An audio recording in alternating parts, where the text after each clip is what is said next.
जय जय राम कृष्ण हरी, जय जय राम कृष्ण हरी. देहाची पंढरी, आत्मा हा विठ्ठल. जगभरात करोडो लोक विठ्ठलाला नमस्कार करतात. पण तुम्हाला माहितीये का, विठ्ठल 28 युगांपासून एकाच विटेवर का उभा आहे? या एकाच गोष्टीत तुमचं करिअर, तुमचा स्ट्रेस, तुमची फॅमिली लाईफ बदलण्याची शक्ती आहे. भारतीय प्रत्येक सणांमध्ये सायन्स आणि संस्कार दडलेला आहे. जाणून घेऊयात का? यात काय लॉजिक आहे? या जगातला सगळ्यात मोठा राजा, साक्षात ब्रह्मांडाचा निर्माता, एका साध्या मातीच्या विटेवर 28 युगे उभा आहे, फक्त आपल्या भक्ताची वाट बघत. का? तो देव आहे ना. मग तो स्वतः एका साध्या दगडावर कमरेवर हात ठेवून इतके काळ शांतपणे का उभा आहे? काय आहे या विटेमागचा खरा सायन्स? म्हणजे विचार करा, साक्षात देव पृथ्वीवर येऊन दारात उभा राहतो, पण त्याचं दर्शन करण्यापूर्वी माझं काम पूर्ण करणं हे एका भक्ताला आपलं कर्तव्य वाटतं. काय अद्भुत गोष्ट आहे नाही? नमस्कार, मी अपूर्वा नेमळकर तुमच्या सगळ्यांचं स्वागत करते आपल्या युनिक शो मध्ये, ज्याचं नाव आहे यात काय लॉजिक आहे. आपल्या या खास एपिसोडची सुरुवात आपण या अद्भुत गोष्टीने करणार आहोत, जिथे आपल्याला कर्तव्य आणि बदलणाऱ्या माइंडसेटचा खरा अर्थ समजणार आहे. अनंत वर्षांपूर्वी पुंडलिक नावाचा एक मुलगा होता. तो काही जन्मापासूनच संत किंवा एक आदर्श मुलगा नव्हता. तो आपल्यासारखाच एक नॉर्मल मुलगा होता. इनफॅक्ट आपल्या भाषेत सांगायचं झालं तर तो एक खट्याळ मुलगा होता. तो जन्मापासूनच आपल्या आईबाबांना खूप त्रास द्यायचा, त्यांचा सतत अपमान करायचा. पण एका प्रवासादरम्यान त्याच्या विचारसरणीत खूप मोठा बदल झाला. त्याला अचानक जाणीव झाली की आपण जे काही करतोय, आपण जसं वागतोय ते अत्यंत चुकीचं आहे. तो घरी परत आला आणि त्याने स्वतःला पूर्णपणे बदलून टाकलं. तो आपल्या आई वडिलांची मनापासून रात्रंदिवस सेवा करू लागला. एक दिवस काय झालं, साक्षात भगवान विठ्ठल पुंडलिकाच्या दारात आले. विचार करा, ज्या देवाला भेटायला लोक आयुष्यभर तपश्चर्या करतात, तो देव पुंडलिकाच्या दारात उभा होता. पण पुंडलिकाने काय केलं? देवाला बघून लगेच त्याने देवाचे पाय धरले नाहीत. तो देवाला म्हणाला, देवा थांबा, मी माझ्या आई वडिलांची सेवा करतोय, माझी ड्युटी अजून संपलेली नाही. तुम्हाला उभं राहायला जागा नाहीये का? हे घ्या, या विटेवर उभे राहा. आणि साक्षात ब्रह्मांड नायकाने काय केलं?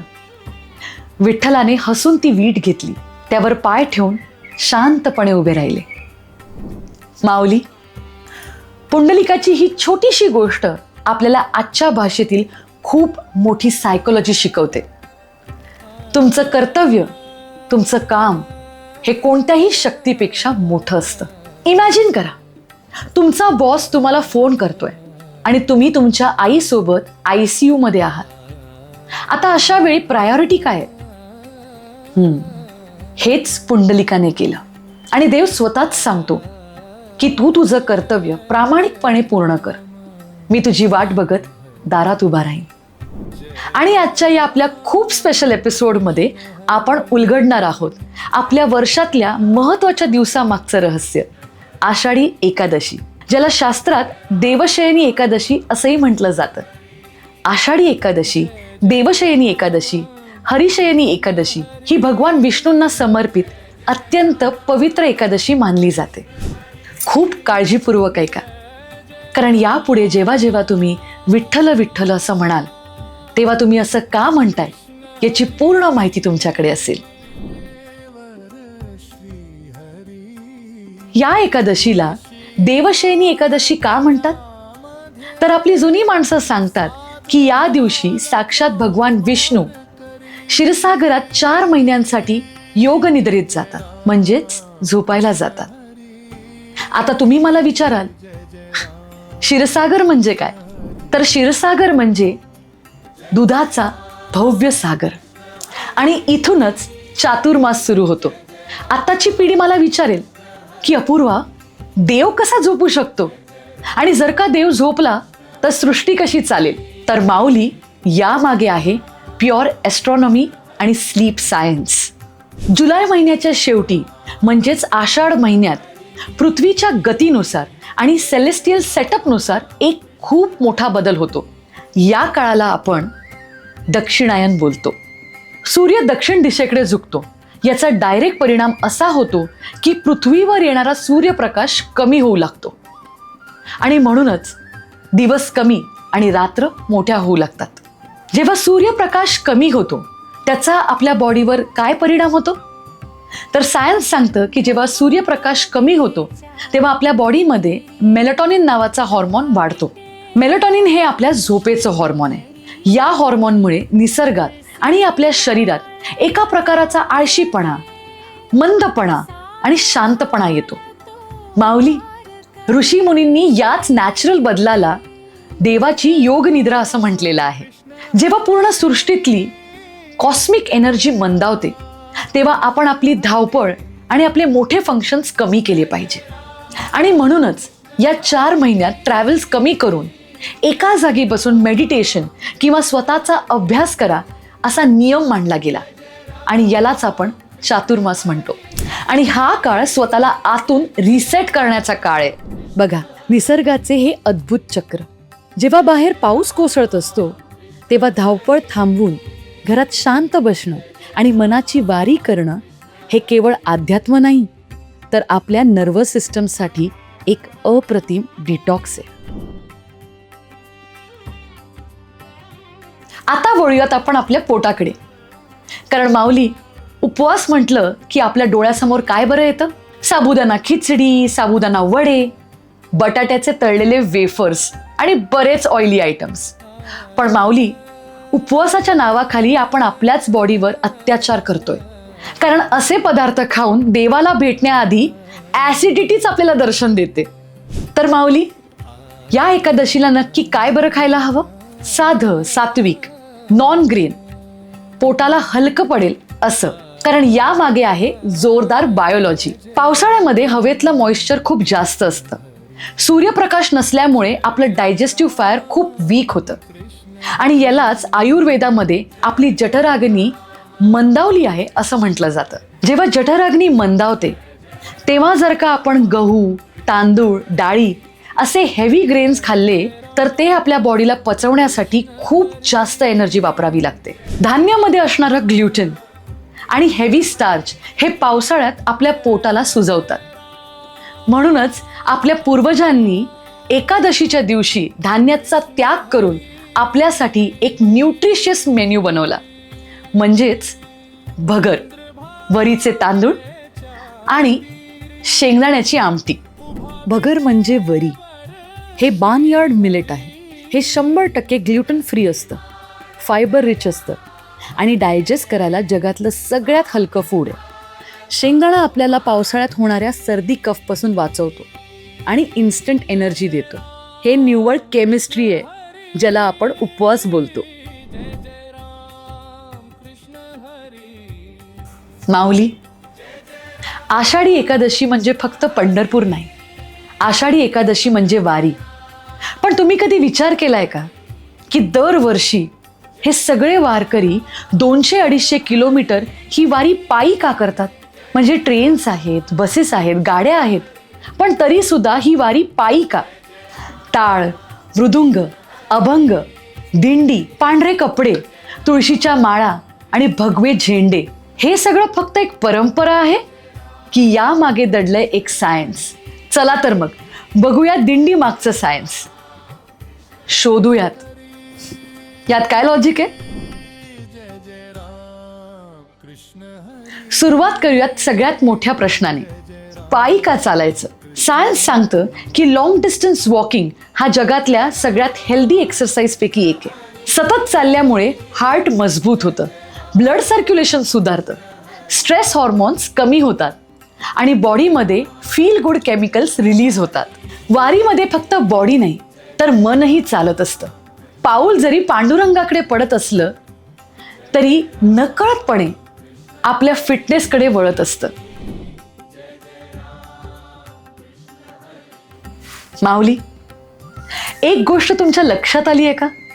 वारकरी कधीच शांत चालत नाही, ते सतत ज्ञानबा तुकाराम ज्ञानबा तुकाराम किंवा विठ्ठल विठ्ठल जय हरी विठ्ठल विठ्ठल विठ्ठल जय हरी विठ्ठल असे अभंग, टाळ, मृदुंग या सगळ्याचा वापर करत असतात. कधी विचार केलाय असं का? यामागे सुद्धा दडलंय एक सायन्स. चला तर मग बघूयात यात काय लॉजिक आहे. एका विशिष्ट ठोक्यामुळे म्हणजेच रिदममुळे हजारो वारकरी एकाच गतीने चालत असतात. म्हणजेच एकच टाळ, एकच श्वास आणि एकच दिशा एकत्र गायल्यामुळे लोक एकमेकांशी इमोशनली कनेक्ट होतात. रिदमिक चॅन्टिंगमुळे मन स्थिर व्हायला मदत होते. म्हणूनच वारीत थकवा कमी आणि आनंद जास्त जाणवतो आणि यातूनच एकात्मतेची भावना दिसून येते. माऊली, आता बघूयात वारकरी असा पेहराव का बरं करतात. पांढरे सुती कपडे का, तुळशीची माळ का आणि भगवा झेंडाच का? काय वाटतं तुम्हाला? यामागे सुद्धा दडलंय काही सायन्स?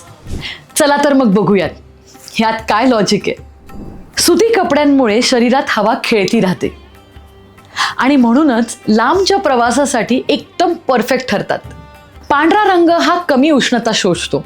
पांढरा रंग हा शुद्धता, शांतता आणि निर्मळ मनाचं प्रतीक मानला जातो. विठ्ठल भक्त वारकऱ्यांसाठी तुळशीची माळ ही फक्त एक दागिना नसून भक्ती, शुद्धता आणि विठ्ठलाबरोबर असलेल्या नात्याचं ते एक प्रतीक आहे. आणि माऊली, भगवा झेंडा हे लक्ष सोडू नको हे सतत सांगणारा दिशादर्शक बनतो आणि हे संत परंपरेचे प्रतीक आहे. तो पांढरा रंग आपल्याला मनाची शांतता देतो आणि तो भगवा रंग आपल्याला जगण्याची नवीन ऊर्जा देतो. म्हणूनच आपले कपडे ही केवळ फॅशन नाही, तर ती आपली फ्रिक्वेन्सी आहे. आणि तुम्हाला माहितीये का, महाराष्ट्रात 10 लाखहून अधिक वारकरी दरवर्षी पंढरपूर वारी करतात. माऊली, आपल्या प्रत्येकाच्या आयुष्यात आपल्या स्वतःचीच एक वारी सुरू आहे. रोज सकाळी उठून काम करणं, घरातली कामं करणं, मुलांची आणि कुटुंबाची काळजी करणं, स्वतःची स्वप्न पूर्ण करण्यासाठी दिवस रात्र झटणं, ही सुद्धा आपल्या स्वतःसाठी एक आपली पर्सनल वारी आहे. माऊली, तुम्हालाही विठ्ठलाला शोधायला पंढरपूरला जायची इच्छा आहे का? पण जाता येत नाही तर काळजी नसावी.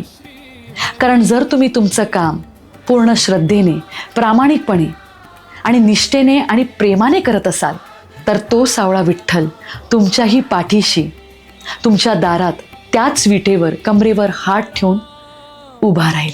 तुमच्या कामाला मान द्या, कारण तुमच्या कर्तव्यातच देव दडलाय.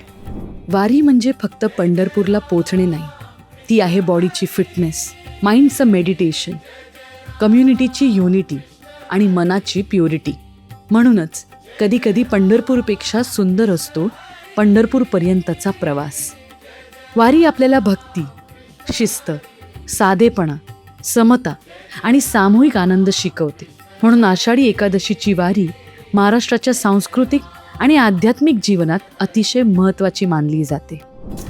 माऊली, आजचा यात काय लॉजिक आहे याचा पहिला भाग तुम्हाला कसा वाटला हे नक्की मला सांगा. कमेंट्समध्ये रामकृष्ण हरी लिहायला विसरू नका. तर भेटूयात पुढच्या भागात अशीच एक नवीन गोष्टीची सायंटिफिक बाजू घेऊन. रामकृष्ण हरी.